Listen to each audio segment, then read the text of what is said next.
a very beautiful explanation of this verse that Miriam and Aaron spoke against Moshe in the commentary of Rav Moshe Feinstein on the Torah. Rav Moshe Feinstein in Darash Moshe, he tells us the following. He says,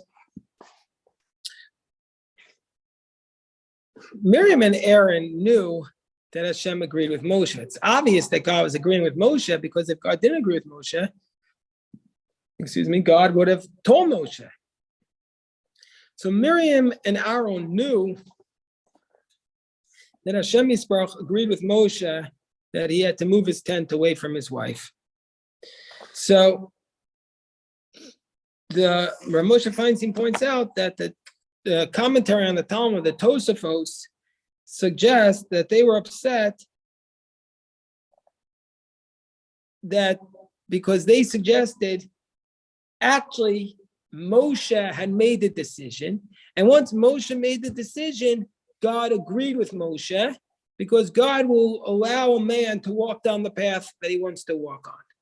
So the commentary is understanding that they said, yeah, God's agreeing, because God's going to agree with you as long as it's under a certain rubric, God is going to agree with you. But as Rav Moshe Feinstein, didn't they understand that if Moshe chose this path, it must have been better than any other option? So what's going on here? So says Rav Moshe, this is to me such a powerful explanation. Rav Moshe Feinstein says, he says, we have to say, if a person, a great man, wishes to do even the most laudatory thing, he may not do so if it conflicts with his responsibility to his wife or to others. If he has other responsibilities to his wife, he cannot do this thing if it conflicts with it. We see this in the Gemara in Shabbos. Gemara in Shabbos and not Shabbos, Gemara in Brachos Tavam, it tells us before Rebbe Elazar ben Azariah was made the Nasi, he says, let me go home and ask my wife. So he couldn't do it. This was to be the Nasi of the Jewish people. He couldn't do it unless he went home and asked his wife. So if a person wants him to do something, he has to first ask his wife.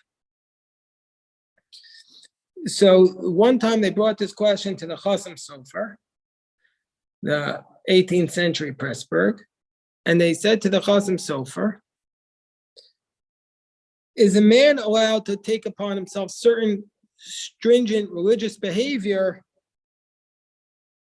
in areas which they're certainly permissible, if this is going to interfere with his responsibilities as a husband and his marital obligations?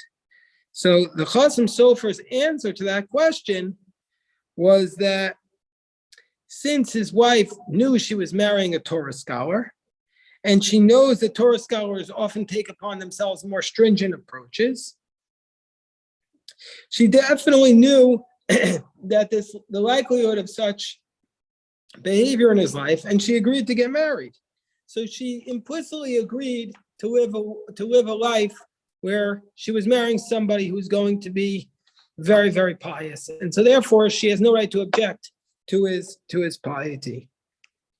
And so Rav Moshe says that Miriam and Aaron's challenge of Moshe Rabbeinu supports this concept of the Chasam Sofer. Now, when I first read this line, as I was reading, I said, how does it support it? So he says as follows. So even though generally speaking, you're not allowed to take upon yourself a unilateral stringency which deviates from the path that you chose in life with your couple or with any third party, Moshe was different. Moshe knew with absolute clarity what Hashem desired.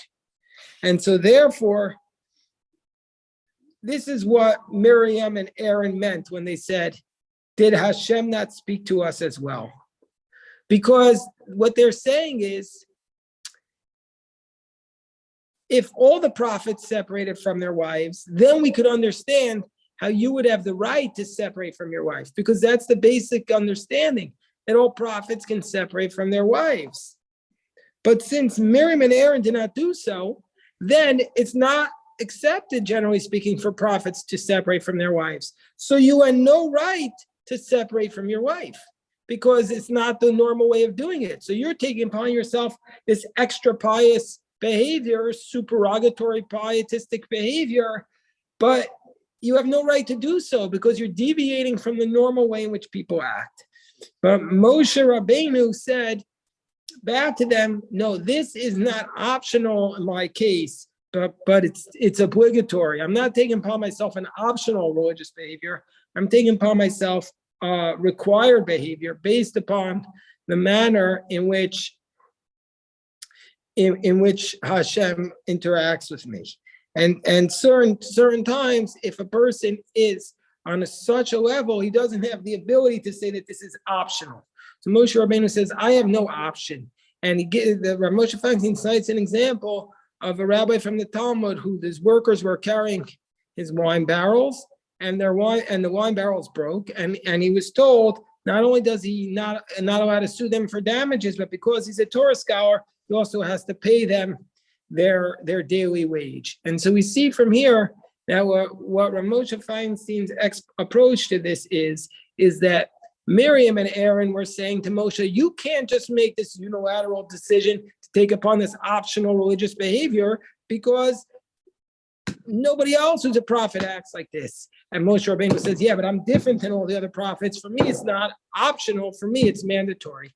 And I have no choice, but this is how I have to live. So that we see from Rav Moshe Feinstein's approach to the story that in general, if there is a behavior which is optional, then we would have to tell a third party or a spouse about it before doing it.